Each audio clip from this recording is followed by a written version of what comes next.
Welcome back to Going Walkabout.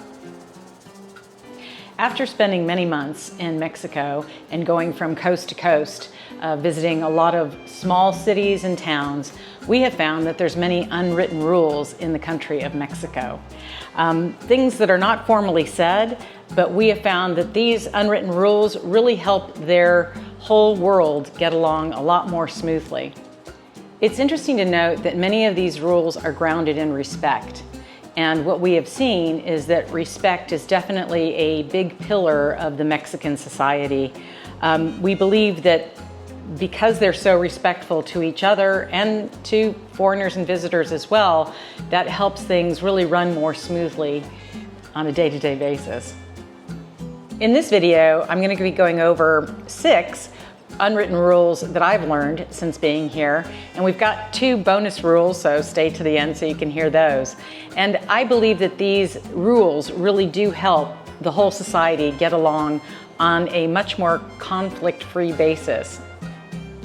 Okay, we're going to start with a big one for unwritten rules. And that is that the beaches in Mexico are 100% public, and access to the beaches is 100% public. This is actually a law. It's more than an unwritten rule. In 2020, the government actually codified this and said that nobody can stop access to a beach or stop a Mexican person from going on that beach and enjoying that beach.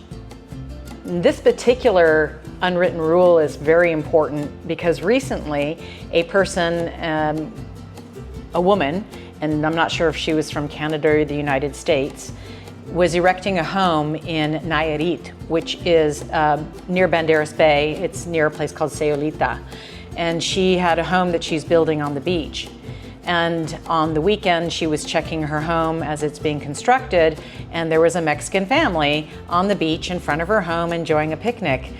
She went over to the Mexican family and told them they would have to leave the area, vacate the area, because it was her beach, which was incorrect.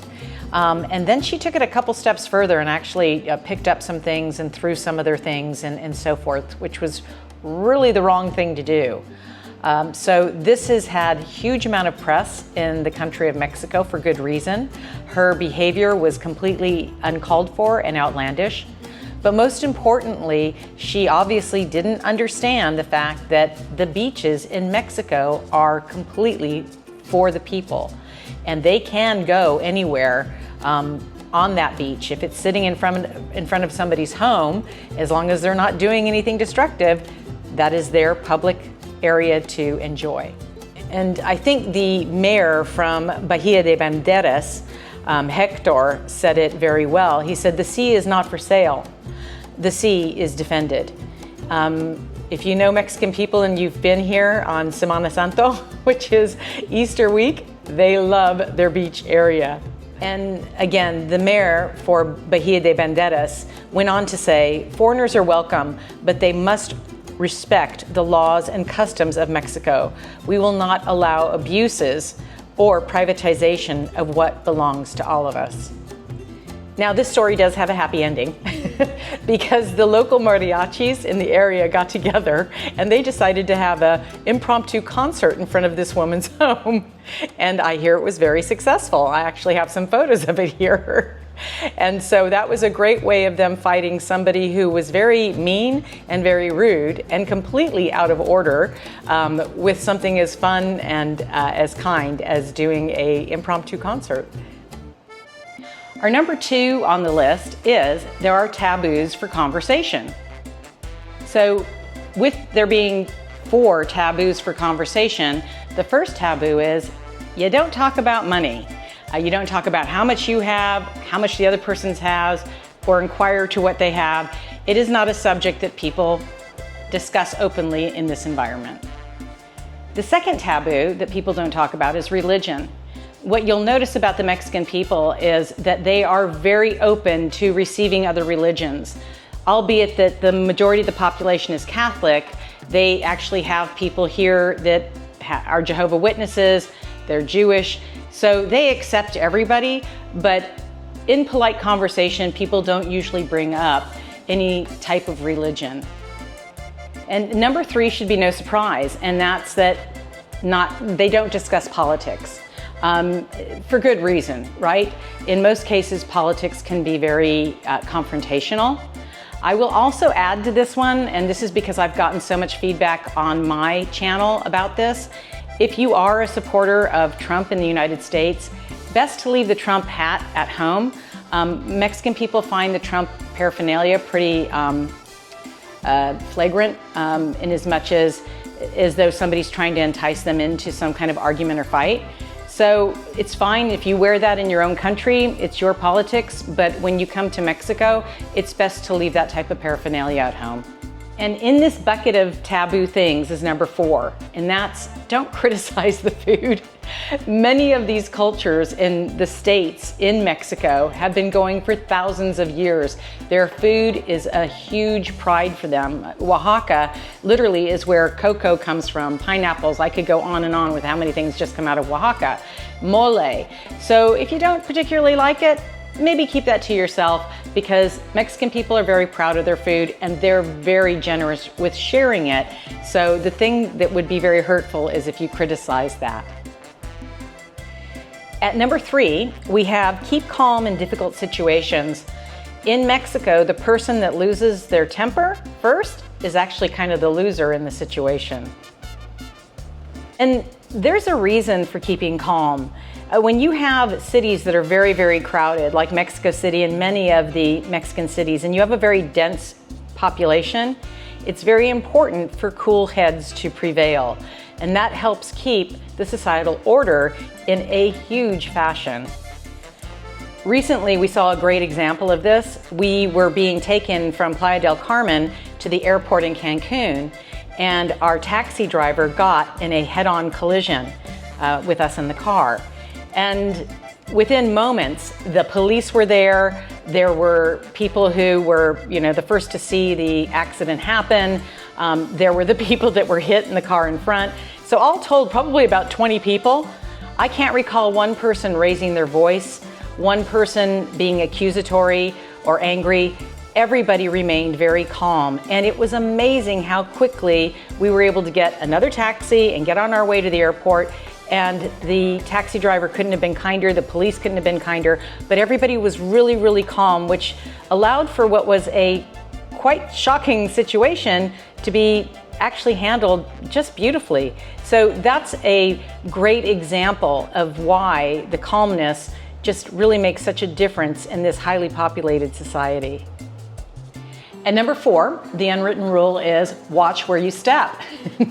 In Mexico, there's a lot of cities and towns with cobblestone streets, which you need to really be looking at your footing so that you don't get a twisted ankle or worse.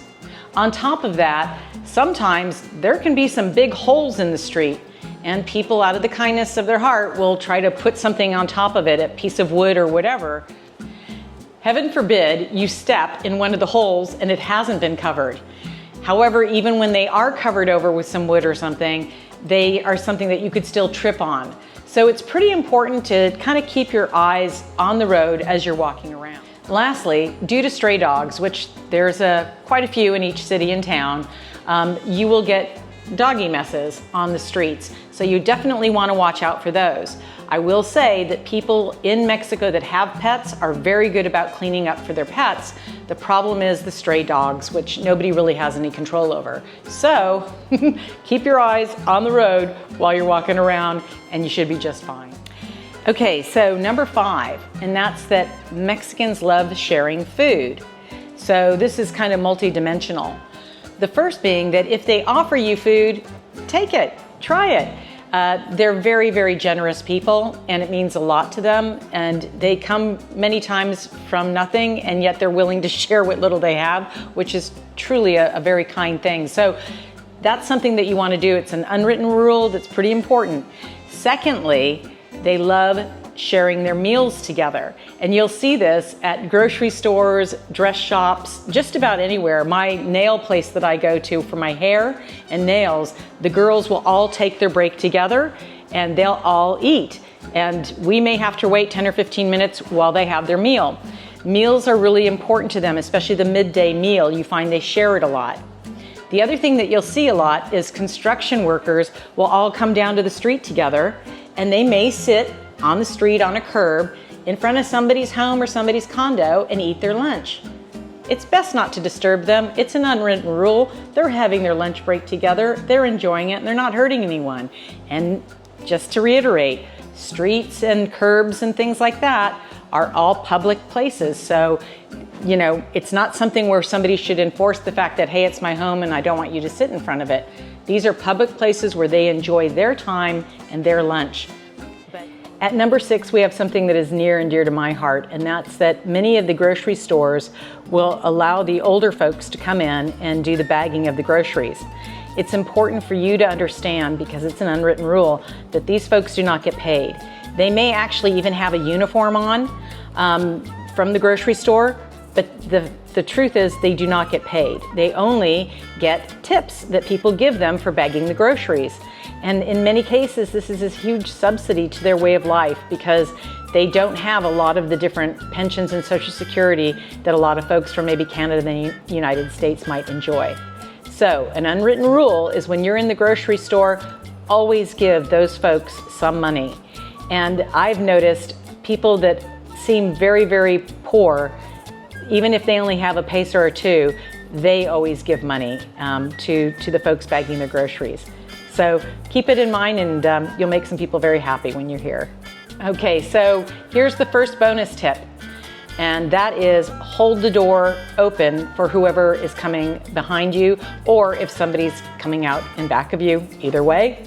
That is something that they are very polite about in the society to everyone. It doesn't matter if you're older or younger, so please keep that in mind as an unwritten rule. And the last unwritten rule is kind of funny. And that's that make sure when you call a lady, a señora or a señorita, that you're as correct as you can be. And believe me, you can never err if you call somebody señorita, because it's always something that makes them feel better. It's a little like when you're in the United States and you get to that age where people start calling you ma'am and you don't feel too good about it.